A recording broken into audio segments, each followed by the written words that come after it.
Well, I don't know about you, but my heart is being blessed for sure.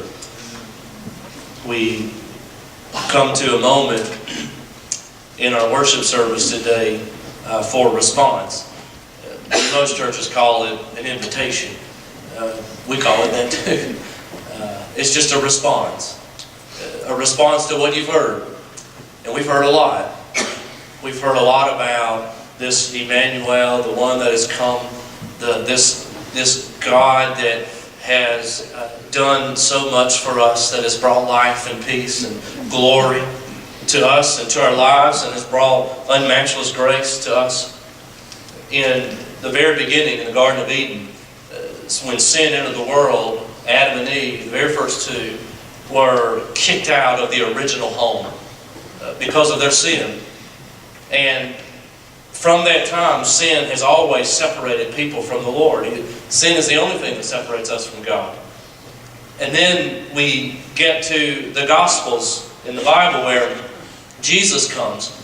And when Jesus comes, He brings forth the ability now for us to be able to be restored back to a right relationship with God.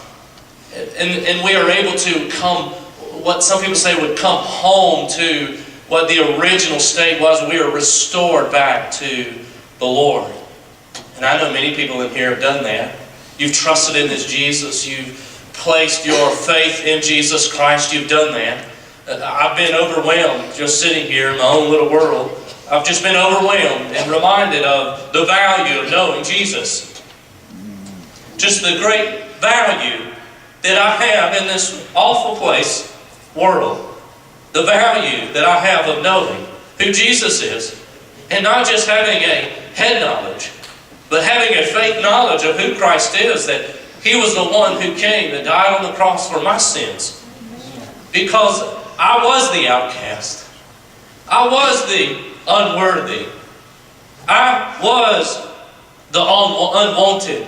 I was the weary. And man, you may be here today and you go, well, there's a lot of things that describe me, but nothing describes me better than that. I am weary. And I feel unworthy. And I feel unwanted. And I feel like an orphan. Well, dear brother, dear sister, listen, you're here today to hear about Jesus and about the unmatchless grace that Jesus provides so that you can come to a saving knowledge of who He is. And you may be here today and you may need to hear about this grace that was just sung about. Grace was made for lives like this. Aren't you thankful for that? I'm thankful for that. Grace was made for people like me. And listen, you're here today.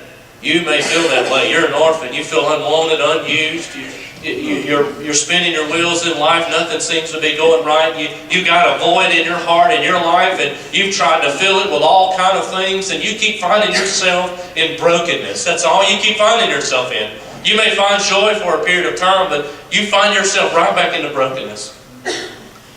Well, the gospel has come to change all that. Jesus came to change all that.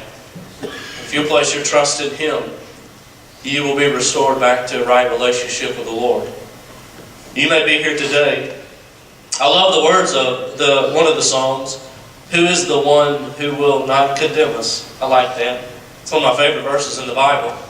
Now there's therefore now no condemnation for those that are in Christ Jesus.